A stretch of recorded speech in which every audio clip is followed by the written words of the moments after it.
کئیوں کے ذہنوں میں بعض اوقات یہ آتا ہے کہ بیعت کیا، تو میں چند جملے بیعت کے تعلق سے پہلے عرض کر دیتا ہوں، پھر مزید انشاءاللہ آگے بڑھتے ہیں۔ اللہ پاک نے قرآن کریم میں بیعت کے تعلق سے ایک ارشاد آپ کا اللہ کا ملتا ہے، ان الذین یبایعونک انما یبایعون اللہ۔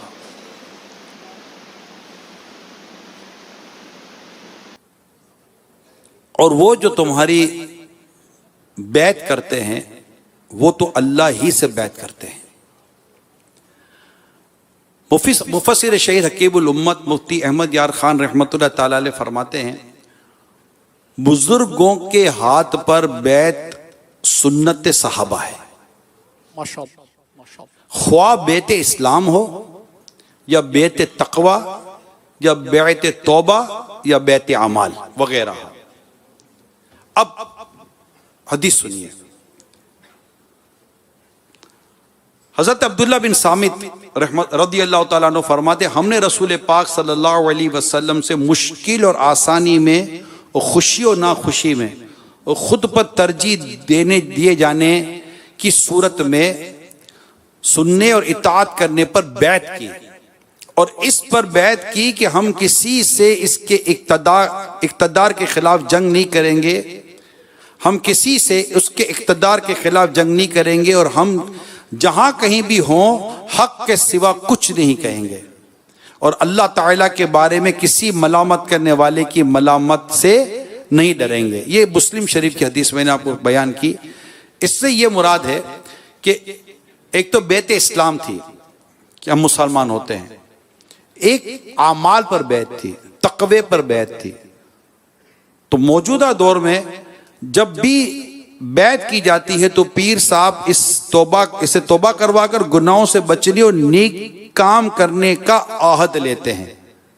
یہ ہے وہ بیعت جس کے تعلق سے میں یہ عرض کرنا چاہتا تھا کہ کئی لوگوں کو کنفیوژن ہوتی ہے کہ یار بیعت کیا، اس کا ثبوت کیا، قرآن میں حدیث میں کوئی اس کا ذکر ہے؟ جی ہے، ہمارے مطالعے میں نہیں ہے، ہم نے پڑھا نہیں ہے۔ آپ کو کوئی ایسا ولی نہیں ملے گا جو کسی کا مرید نہ ہو۔ اب تاریخ دیکھ لیں، اولیاء کرام مرید بھی تھے اور اولیاء کرام مقلد بھی تھے۔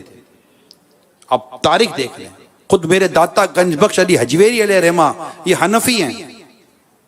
آپ اولیاء کرام کو دیکھیں، اولیاء کرام کسی نہ کسی کے مرید ہیں، ان کا کوئی نہ کوئی پیر ہوں گے، کوئی نہ کوئی بزرگ سے انہوں نے بیعت کی بھی ہوگی، اور ڈھونڈتے تھے مرید، بیعت کے لیے ڈھونڈتے تھے کامل پیر مل جائے۔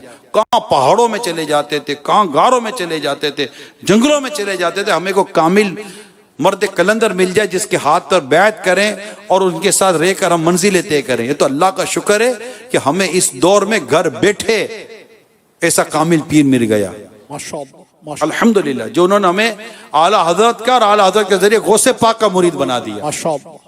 جمیل قادری سو جان سے قربان مرشد پر بنایا جس نے تجھ جیسے کو بندہ غوث اعظم کا۔ بندے سے مراد یہاں غلام ہے، مرید ہے۔ حضرت مجدد الفسانی رحمت اللہ تعالی علیہ، کتنا بڑا نام ہے، فرماتے اللہ تعالیٰ کی عنایت کسی کو کامل پیر مل جائے۔ اب سنیے کیا فرماتے ہیں، اللہ کی عنایت سے اگر کسی کو کامل پیر مل جائے، اس کے وجود شریف کو غنیمت جانے اور اپنے آپ کو ہمہ تن اس کے حوالے کر دے، اور اپنی سعادت اس کی رضا مندی میں اور اپنی بدبختی اس کی ناراضگی میں رکھے، غرض اپنی خواہش کو اس کی رضا کے تابع بنا دے۔ یہ مرید کامل کے لیے ضروری ہے کہ مرید وہ ہوتا ہے جو پیر کی بات کو اہمیت دیتا ہے اور پیر سے محبت کرتا ہے۔ آج اتنی بے عملی ہے نا، ان بے عملیوں میں ایک بے عملی اب مرید کامل کا ہونا بھی ہو گیا۔ مرید کامل کہاں بن پاتے ہیں ہم؟ پیر میں ڈھونڈتے پیر کامل ہے یا نہیں ہے؟ بھائی پیر جامع شرائط ہے، صحیح العقیدہ سنی مسلمان، عالم، فارسی کے معلم بھی نہیں ہے، اس کا سلسلہ نبی پاک صلی اللہ علیہ وسلم سے بغیر منقطع ہوئے مل رہا ہے، چاروں شرطیں پوری ہیں، اب تو پیر ہو گیا کامل۔ مگر اے مرید، اے بیعت کرنے والے، اپنے اوپر دیکھ کہ تو کامل کب بنے گا؟ تو کامل کب بنے گا؟ جامع شرائط پیر ڈھونڈ کر بھی تو پیر کے اندر ہی کمزوریاں ڈھونڈ رہا ہوتا ہے.